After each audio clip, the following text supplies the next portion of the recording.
Protein count कसरी गर्ने, मलाई कति प्रोटिन चाहिन्छ मैले कसरी बुझ्ने, कसरी जान्ने त, कुन आधारमा खाने, आजको विषय छ। हाई हेलो सेवा नमस्कार, दिस इज प्रदीप फिटनेस। युट्युबमा हुन्छ भने सब्सक्राइब गरिदिनुहोस् र टिकटकमा फेसबुकमा हुन्छ भने फलो गरिदिनु होला। Diet, supplement, workout, fitness, gym सम्बन्धी हरेक तपाईँको प्रश्नको लागि, टिप्सको लागि है त।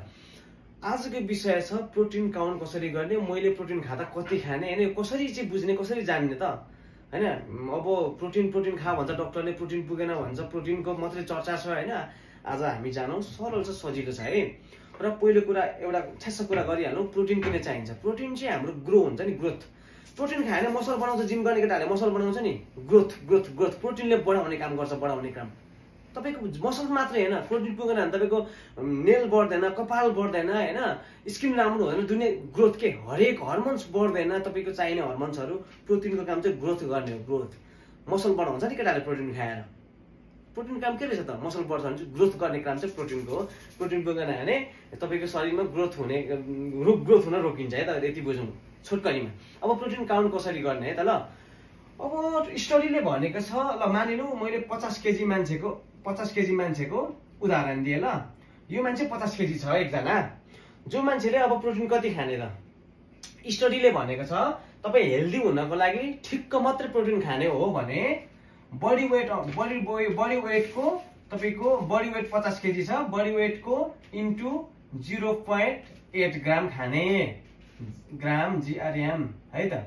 बडी वेटको 0.8 ग्राम खाने। तपाईँ यदि हेल्दी हुनको लागि, स्वस्थ हुनको लागि यसो ठिकठाक मात्र खाने हो भने है त। तपाईँ 50 किलोको हुनुहुन्छ, बडी वेट 50 इन्टु 0.8 ग्राम गर्दाखेरि कति आउँछ भन्दा 40 ग्राम खाँदा हुने रहेछ यदि तपाईँ 50 किलो हुनुहुन्छ भने। अब तपाईँ 60 किलो हुनुहुन्छ भने 60 इन्टु 0.8 ग्राम के अरे हिसाब निकाल्नुहोस्। यदि तपाईँ 80 किलो हुनुहुन्छ भने यही गर्नुहोस्। यदि तपाईँ 90 किलो हुनुहुन्छ भने 90 इन्टु 0.8 ग्राम गर्नुहोस् होइन, कति आउँछ त्यही तपाईँ त्यति खानुहोस् है त। तपाईँ बडी वेट कति छ त्यही अनुसार 0.8 ग्राम तपाईँले के गर्नुहोस्, त्यसरी हिसाब गर्नुहोस् अनि निकाल्नुहोस् होइन।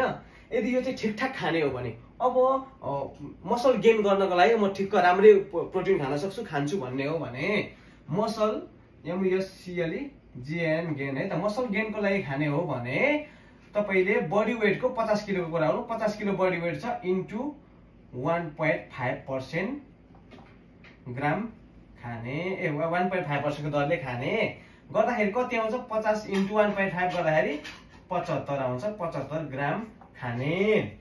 यदि मसल गेन गर्ने अलिकति चाहिँ म प्रोटिन इन्टेक गर्न सक्छु भन्ने मान्छेहरूले तपाईँको बडी वेट अनुसार 1.5% ले हिसाब गरेर खानुहोस्। यदि तपाईँ अब फेरि 70 किलो हुनुहुन्छ भने इन्टु 1.5% गर्दाखेरि कति आयो, 105 आउँछ होला है, 105 ग्राम यति खानुहोस्। तपाईँ मसल गेन गर्न चाहनुहुन्छ भने, जिम गर्दै हुनुहुन्छ भने है त, पुरा स्पष्ट छ नि, बुझ्यो नि। तपाईँको वेट कति छ त्यो वेट अनुसार यतिले हिसाब गर्नुहोस् है त।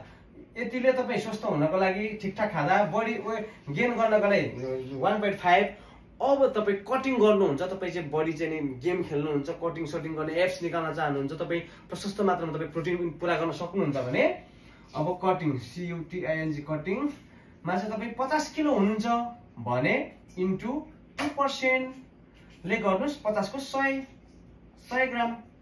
अब तपाईँ चाहिँ मसँग कटिङ गर्नुहुन्छ होइन, जेनसेन चाहिँ कटिङ कटसट गर्छु म चाहिँ मसँग प्रशस्त प्रोटिन खाने पैसा छ अब म भनेर तपाईँ गर्नुहुन्छ भने 2% हिसाब गर्नुहोस्। यदि कटिङको लागि मैले चाहिँ खाने, कटिङको लागि मैले हेर्नुहोस् यस्तो एप्स निकाल्न म गेम खेल्नको लागि मैले कटिङ गरेको छु।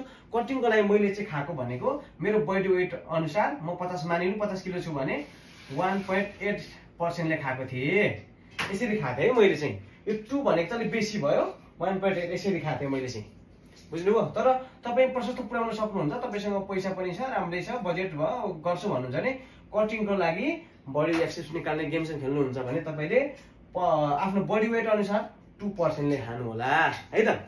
कति सजिलो छ ल। यो भिडियो डाउनलोड गर्नुहोस्, सेभ गर्नुहोस्, तपाईँले रिपोस्ट गर्नुहोस्, सेयर गर्नुहोस्। यो कति सजिलो छ है त। तपाईँले सायद यो कुरा बुझ्नुभयो र थ्याङ्क यू फर वाचिङ।